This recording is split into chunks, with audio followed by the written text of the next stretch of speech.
Chapter 10. The Needle and the Damage Done. As busy as I was, I didn't have a lot of time for social networking, which was fairly new to me then. Our guitar player always handled that kind of thing for the band. I didn't even have a computer until around 2006. Moreover, I hardly had any time to see anyone face to face in a long while, or even speak to anyone on a day-to-day basis. I got up before the sun, before most people were awake, drove to work utterly exhausted, was in the cab of the truck all day driving, would maybe say hello to the dock worker who was signing my bill of lading, if he spoke English, that is. And then I'd get home after everyone was sound asleep. At one point, I realized that I had barely spoken more than a handful of words to anyone in several months. It was like being in solitary confinement. I bought a little portable DVD player that I brought with me to work that helped me kill the time. Everything was going digital, from movies to music. There were record shops going out of business all over the place. I could go into one and buy DVDs and CDs that once cost $12 to $20 for $5 or $6. I even got tired of dragging a bunch of CDs around and got a little iPod shuffle. It was an inch square, and I could load hundreds of songs onto it and clip it to my shirt sleeve and listen to music for hours. But all that only went so far in staving off the boredom and loneliness. I finally got a cell phone that had an internet plan and started posting on Facebook more frequently. I had a good number of followers almost immediately that were fans of my former band, and started friending people I grew up with and other bands we toured with over the years. I have to admit, it went a long way in keeping me company on those long nights sitting in loading docks in Victorville or Barstow, my little handheld lifeline to the outside world. Though that helped a lot, those people were mere admirers or acquaintances at best. I still longed to connect with people who were once close to me. I had reached out to Ray several times, but he never called me back. I started to worry. We had always stayed in touch while I was on tour back in the day. I'd call him from Seattle or Portland, Oregon, or New York City when I got tired of the band and wanted to sneak off by myself for a while and have a quiet conversation with an old friend. And he was always there to fulfill that need, but not in a long while. Not since I had left the hotel, in fact. I figured he had his home life now with his beautiful girlfriend, who I assumed kept him busy with her fancy friends and exclusive get-togethers. But it was still very unusual for him to go so long without even a text, at least. After a while, I just stopped trying. Most days were spent wearily grinding down the miles, no direction untraveled, over the Grapevine into Bakersfield, for instance, descending down into the San Joaquin Valley in the dead of summer. The lower you came down the hill, the higher you felt the temperature rise. I'd be grinding down in second gear, trying not to ride the brake.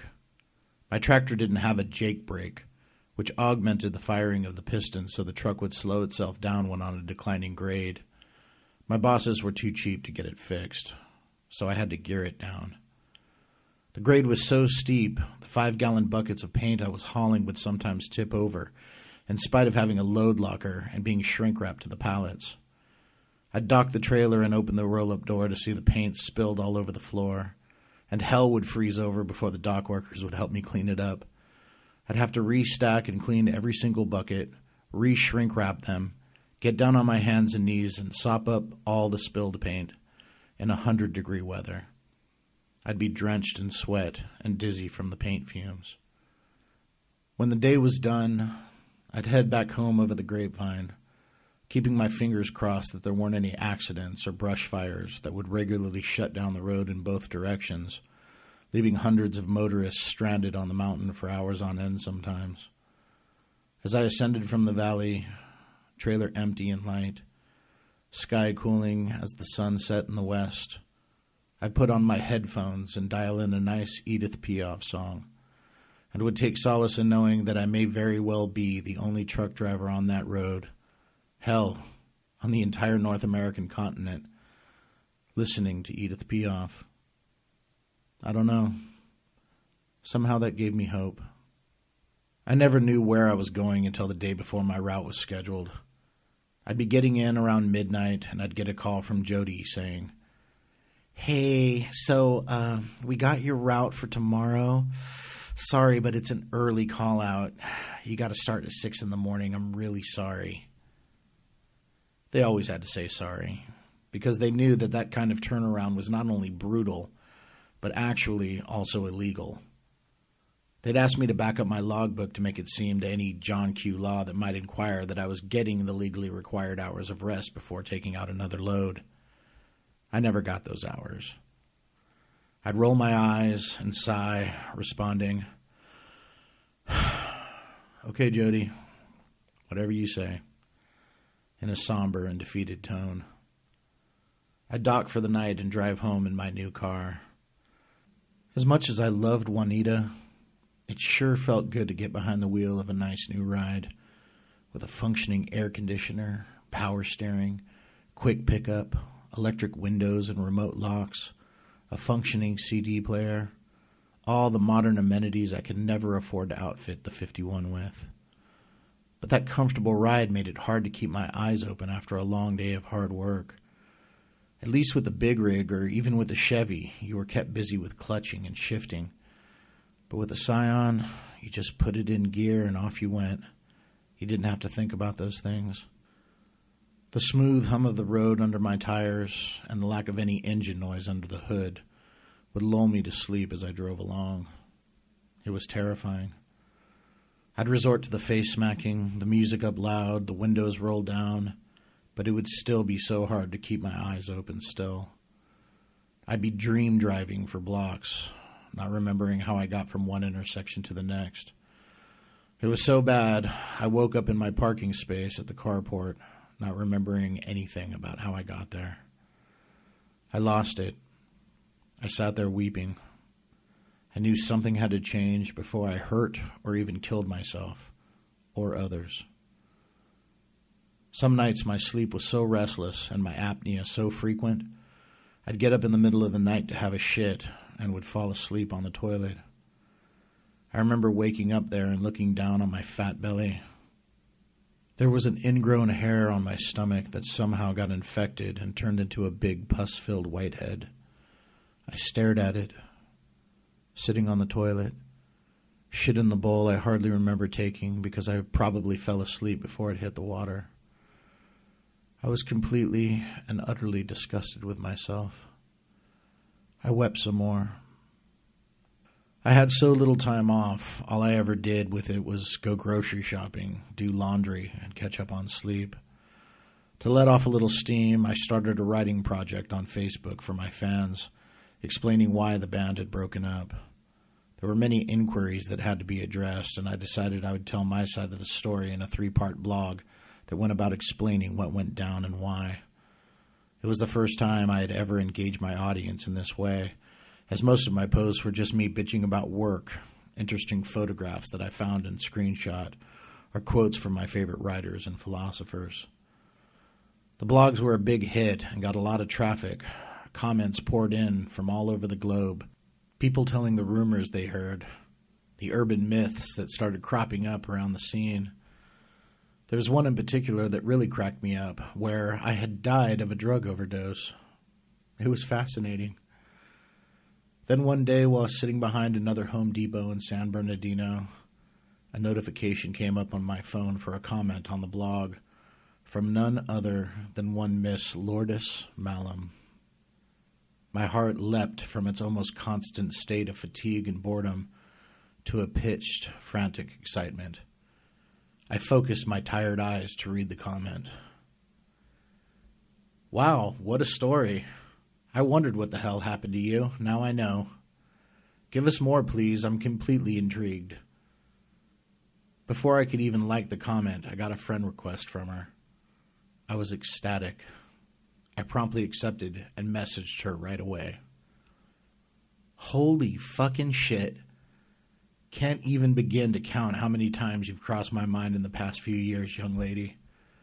How the hell are you? I asked.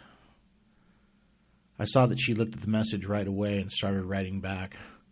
I waited with bated breath for her response. She was typing for what seemed like a long time. Suddenly, a long paragraph appeared. The truck could have caught fire in that moment, and I wouldn't have noticed or even cared until I was done reading that message. Dude, I know. I've been missing you too. Sorry we lost touch. I switched phones and lost a lot of numbers. I live on the west side and work at a record store in Venice Beach. I manage the place and have no time for anything but work. I haven't even been on a date in over a year. Oh, how I loved hearing that news. She continued.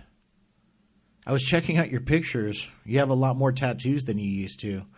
You look like a big bad convict, LOL. Can't believe you moved out of the American Hotel. You were a staple there.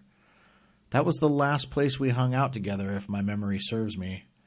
Send me your number. We'll have to find some time to get together for drinks and dinner and catch up. My head was spinning. I don't know if it was from the lack of connection with anyone I wanted to communicate with for so many months, the long hours of endless road that numbed my tired mind every day, or the simple fact that her face and body haunted me all the time. Or was it all our conversations over the years that I missed so much, and her words I had always hung on to so intently and never forgot? Whatever the case might be, I never read a message from anyone that had my heart literally pounding in my chest the way it did in that alleyway on that hot afternoon. It gave me such a thrill and felt nothing short of inspirational. So much so, in fact, that I felt like I could take on the world. And luckily I got that shot in the arm just in the nick of time, because my sister had put forth an unfathomably difficult proposition. She felt like it was time my niece finally got her own bedroom. For years, the two of them had to share a room, for all of her life, in fact. She was 13 now and becoming a young woman, and deserved her privacy and space. Besides, the apartment building wasn't worth what we were paying for it.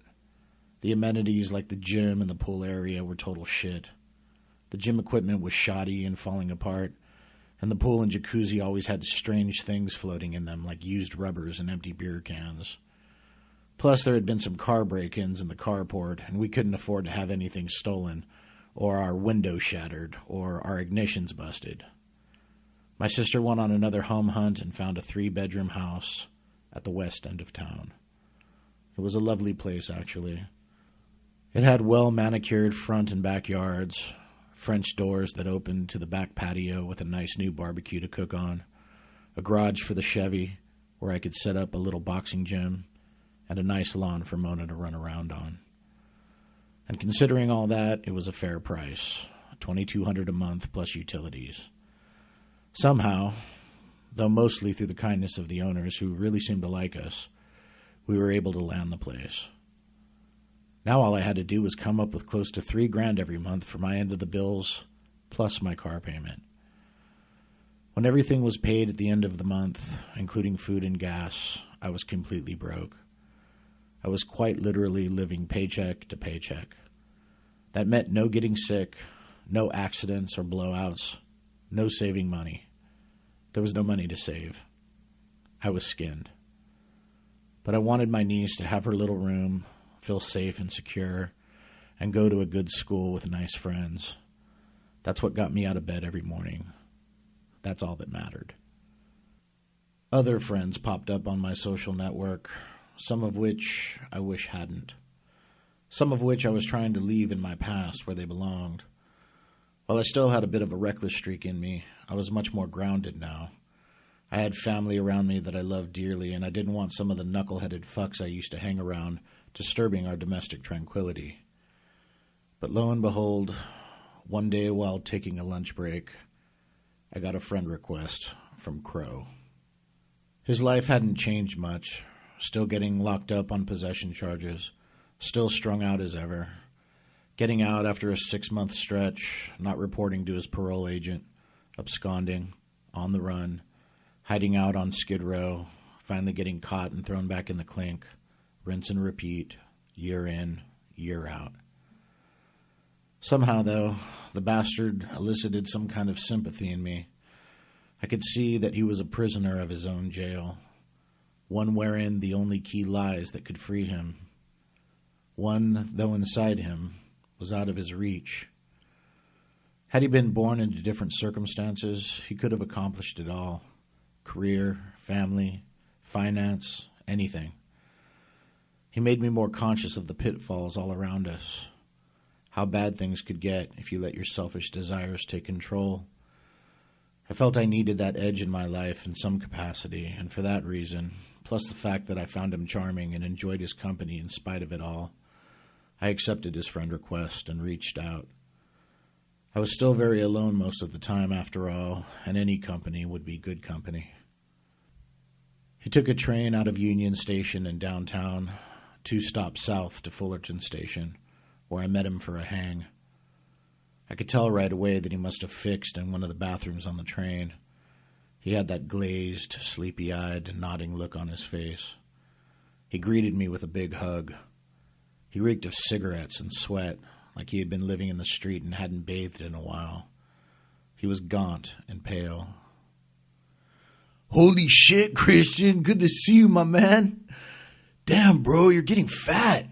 What the hell you been eating, dude?" "You know I still love you, bro. It's all good."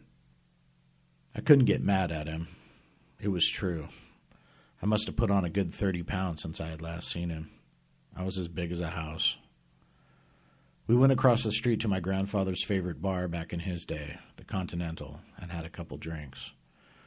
Ironically, Crow didn't like to drink, said it didn't agree with the high he got from heroin, so he just had a cranberry juice. Junkies loved sugary things. Candy, cupcakes, soda, juice. They craved it like mad. He rambled on about prison politics, which I hated. I didn't want to know anything about those people's lives. I always felt that lifestyle was pointless and destructive, leading to all manner of needless suffering. It was especially frustrating considering Crow's intelligence and talent. He was wasting away on all that nonsense. It consumed so much of his mental energy and weighed him down with so much angst, though he'd never show it. He did express a need to get out and get off the shit, though. "Fuck, Christian. I need to get clean, bro. All I want to do is tattoo, get away from the clique, get a nice place, find a righteous old lady, and settle down." "Yes, man. That's what I'm talking about. Do that shit, brother. What are you waiting for?" I said. "It's fucking hard, Christian. I'm sleeping on couches, slumming in hotels on Skid Row, jacking dealers for dope and hiding out, getting loaded. I need a place to clean up." I knew right away what he was getting at. He wanted to crash my place. Against my better judgment, I had already considered it. Even though I was bound up in a difficult situation I didn't want to be in, I still felt very fortunate. And I felt it my duty as a human being to try to help people whenever I could.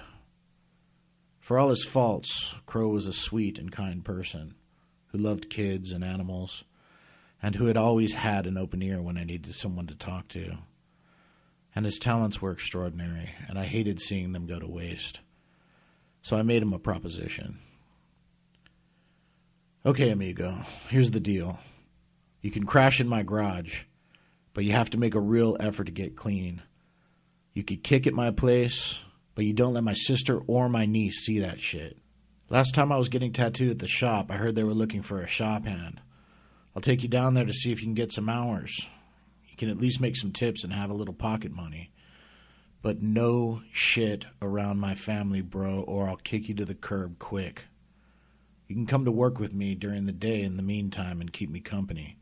I'm headed up to Santa Barbara tomorrow. It's going to be a nice day, and the scenery along the coast is beautiful. We'll grab some lunch and kick it on the beach." "Oh, fuck yeah, Christian. I haven't seen the ocean in years, man. I'd love that, and thank you, Primo. That's a big help. And don't worry, I can handle my shit. Your family won't know I'm kicking.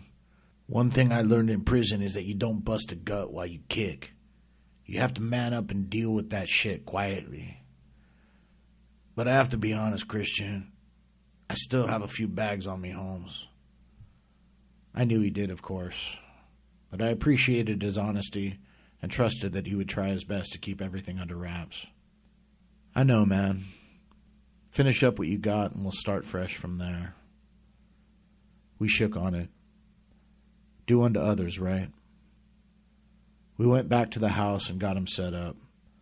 My sister had met Crow on a few occasions at our shows and liked him, and thought it was nice that I was trying to help him out.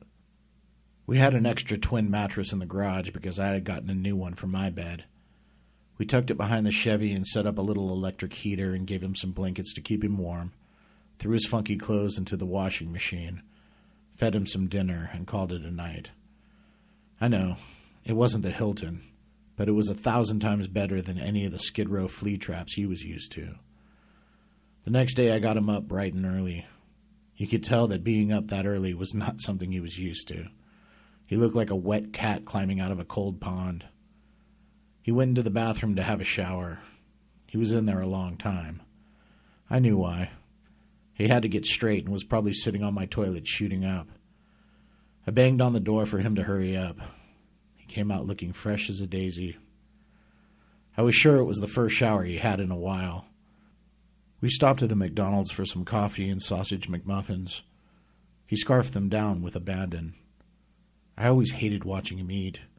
He had terrible teeth and gnawed at his food in odd ways to get it down. Plus he was on the nod and always seemed to manage to get food all over his face and lips, always smacking while he chewed and mashing the food around his mouth with his tongue. It was sickening. When we got to the distribution center, I made him wait on the corner. I didn't want anyone to see him. I wasn't supposed to have anyone along with me on my routes. The insurance didn't cover anyone else but me being in the truck. I hooked up to the trailer, did my pre-trip inspection, and pulled out. I picked him up on the corner, and we got on the 5 freeway north en route to Santa Barbara.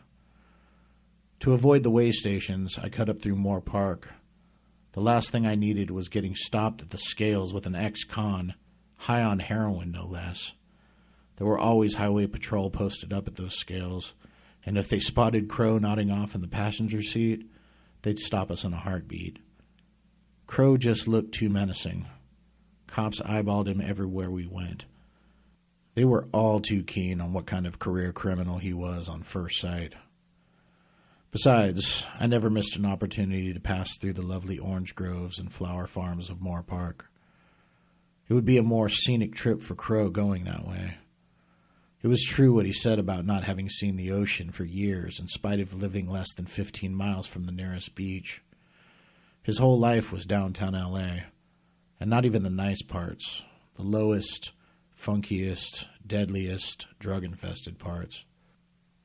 He'd be knotted out in the dark, shady valleys of tall buildings, laying on the piss-stinking sidewalks, stumbling in and out of liquor stores when he had hustled enough change for a pack of smokes or a bag of chips.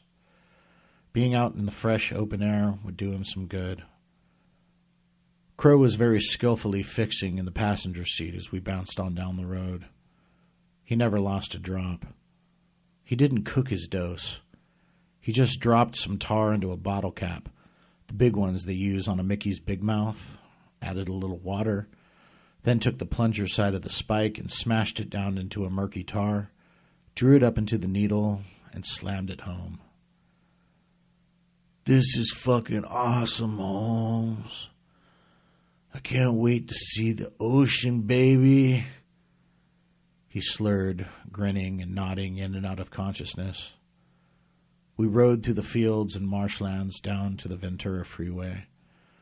I pulled off onto Santa Claus Lane, where I had witnessed the migration of those hundreds of dolphins that one misty morning, after delivering the newspaper for the L.A. Times. It was a clear and perfect day, the sun high in the sky, the ocean breeze gentle with the smell of salt in the air, the waves crashing on the shore, the sand warm and inviting. I looked over at Crow. He was out cold, needles sticking out of his arm. I shook him hard. "Crow! Hey, man, we're at the beach. You said you wanted to see the ocean, man. Wake up." He was breathing, drool dripping from his ugly, grinning mouth, but he wouldn't budge. Welp, I thought to myself, you can drive a junkie to the beach, but you can't make him walk in the sun. I left him in the truck and walked down to the sand. I took off my shoes and waded in the cold water as it rushed up around my ankles. I felt the sun and wind on my face and felt free. The light glimmering on the surface of the water filled my eyes and cleared the cobwebs out of my head. I looked back at the truck, and Crow's big ugly head mushed up against the window, his greasy face smearing all over the glass. I felt terrible for him. As hard as his exterior was, inside he was frightened and running from terrible hellfire, and his only reprieve was a tar-stained bottle cap and a needle. I counted my lucky stars that I had never sought that kind of wretched refuge. I had my breaking points, had felt the crushing weight of grave adversity, but I had weathered the storm without breaking, and something about standing ankle-deep in that icy water, facing the endlessness of its horizons, made me feel like I could weather 1,000 more. Afterwards, I got in the truck and drove the load to its final destination, got unloaded pretty quickly, and headed back down south. Crow sound asleep the whole way. He never did see the ocean. He didn't wake up until we hit downtown L.A., the only place he's ever really known. "Hey, bro," he croaked. "You think you can cruise me by 5th and Maple? I know a dealer there who owes me a favor. I can score real quick, essay. It'll only take a sec." "No, man. We had a deal. I'm afraid I'm going to have to hold you to it." Crow looked at me with a bit of panic, mixed with a look of gratitude, for caring enough to help him stick to the game plan. I could also see behind his sleepy eyes that he knew how hard it was going to be. This was the first time I had been around someone kicking. It was especially dramatic considering that Crow had an unprecedented addiction that made the habits of most other addicts I knew pale in comparison. He'd come out of the garage most days around noon. He'd muddle around in the backyard smoking incessantly, running into the garage to puke into his bucket, drinking from the garden hose after to rinse his mouth. He had nowhere to score in Orange County, and I wouldn't take him up to L.A. to get anything no matter how much he begged. It got so bad, I had to take him to a detox center. I was in no way prepared to deal with what he was going through. I went online and found one called the Rock Center in the city of Stanton, a few miles south of where we lived, and still out of range to any of the dealers that Crow knew in L.A. I checked him in, gave him a big hug, and left him there in the lobby. He was hurting bad. 2 weeks later, I picked him up. He looked bright-eyed and lively. He waved goodbye to his fellow patients. They were a lowly bunch. Ragged faces, wrinkled prematurely from years of drink, pills, powders, and smoke, teeth rotting, arms scabby, clothes worn out and moldering, shoes too big and flopping loosely on their mangled feet. I took him to the tattoo parlor I'd been going to for years to get the majority of my tattoos done, Good Time Charlie's Tattoo Land in Anaheim. Crow spent most of his time in the detox center drawing tattoo flash to pass the time and to keep his mind off the withdrawals. He had a well-kept folder that he had his work neatly arranged in. Most of the guys that worked at the shop had seen it all themselves. Jail, rehabs, halfway houses, you name it. They took to Crow's charms and were impressed with his work, and his eagerness to learn the trade, and his willingness to work hard for them on any level. They took him on as a shop hand and would pay him in tips for any customers who came in looking to get something done, who Crow could wrangle in and convince them to put down a deposit and make an appointment. He'd also be responsible for cleaning the tubes and disinfecting the needles in the autoclave, sweeping up and taking out the trash, and keeping the artist station stocked with supplies. It would give him a little spending money for his food and smokes and bus fare to and from work. Things were really looking up for him, and he seemed very happy. I started to see the person he always wanted to be coming to the surface, into the sunshine. But it didn't last. It's not like I expected it to be honest, but I was still deeply disappointed. Another old friend started coming around who was in no way trying to correct his bad behavior, one that I shouldn't have had around Crow in his vulnerable condition. It was my old buddy Jake Schneider.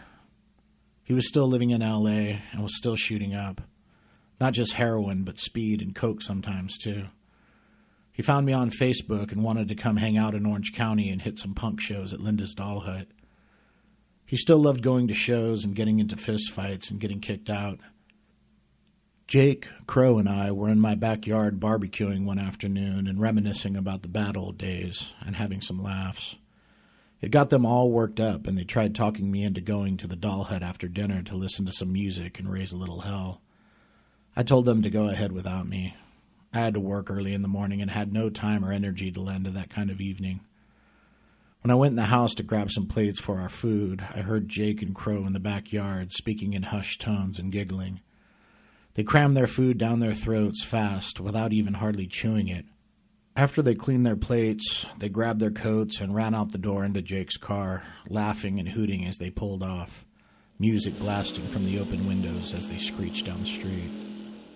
I knew they weren't going to the show. They were going to score. What could I do? They were grown men with wills of their own. I could only be so charitable. Who the fuck was I, after all? Dr. Drew Pinsky? My prediction was 100% accurate. I got a call from my tattooer a couple of days later saying that Crow was at the shop nodding off on the counter. He'd say he was going out to grab a bite and would come back an hour later smacked out. The guys at the shop knew what he was up to right off. They were no fools. Many of them had been in Crow's shoes. Didn't matter, though. They weren't running a rehab. It was a business. And as long as Crow was going to continue on this path, he was bad for business. They fired him there on the spot. I came home one night to find Crow passed out on his mattress behind the Chevy with a needle hanging out of his arm. That sealed the deal. He was gone. I kicked the bed. It shocked the hell out of him. "What the fuck, Christian?" he said, jumping out of his skin. "You're done. Get your shit and get the fuck out, man. We had a deal. You broke it. Leave."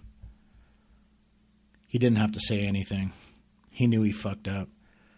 He gathered his belongings and called Jake and asked him if he could pick him up. I went in the house. An hour or so later, I saw him walking out of the side gate and getting into Jake's car. I saw both of them glaring back toward the house with bitter looks on their faces. I saw their ugly, snarling teeth and them mouthing curses at me as they sped away. Nasty words from nasty cunts. Not brave enough to espouse their discontent to my face. I wasn't mad. I was just relieved they were gone. It was those sorts of experiences with people like Jake and Crow which made me think that being alone wasn't such a bad thing. I started to realize more and more with age that the word disappointment was synonymous with people.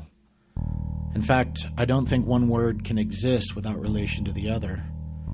Every major disappointment involved the shortcomings, treachery, stupidity of other people and the circumstances they created. Yet I still longed for the company of those rare, dynamic, hyper-intelligent, funny, sexy, inspiring people of which I came across far too seldom. It was almost as though they were disappearing all around me, replaced by dullards, deluded, twisted, vapid automatons. If they weren't addicted to something, they were neurotic.